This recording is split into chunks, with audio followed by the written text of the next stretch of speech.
Pinakamalinis na Indian food sa GMA Cavite, may parata na laging bagong luto. My friend, ano yan gawa mo?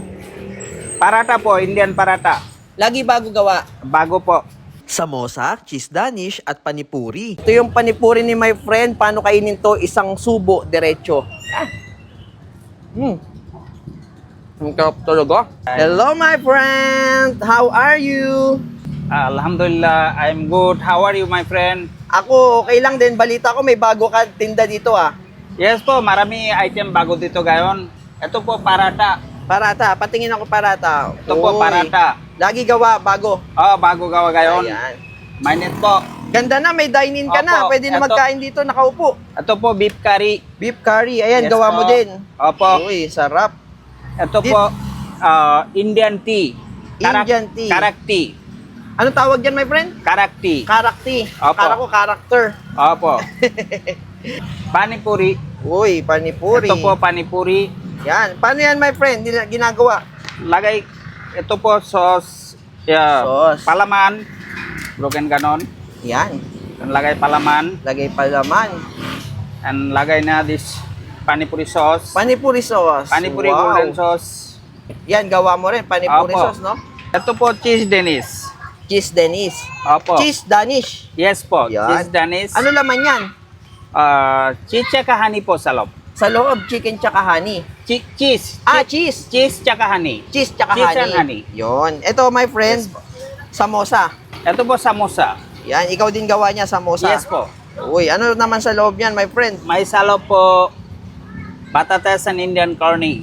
Patatas Indian curry. Yes po. Wow. Tapos dito, biryani. Magkano may biryani natin, my friend? Birani po, 170. Gayon. 170. Yes po.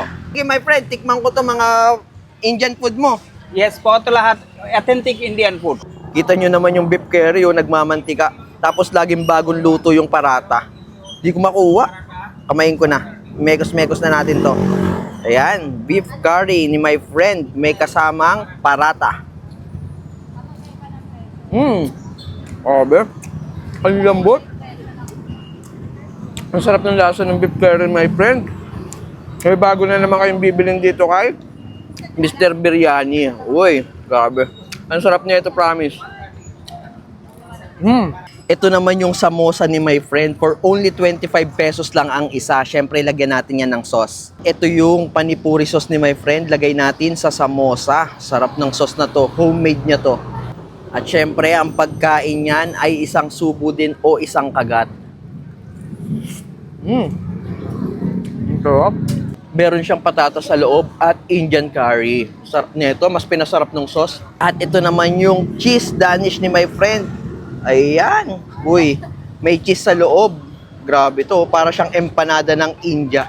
Yan. Malambot.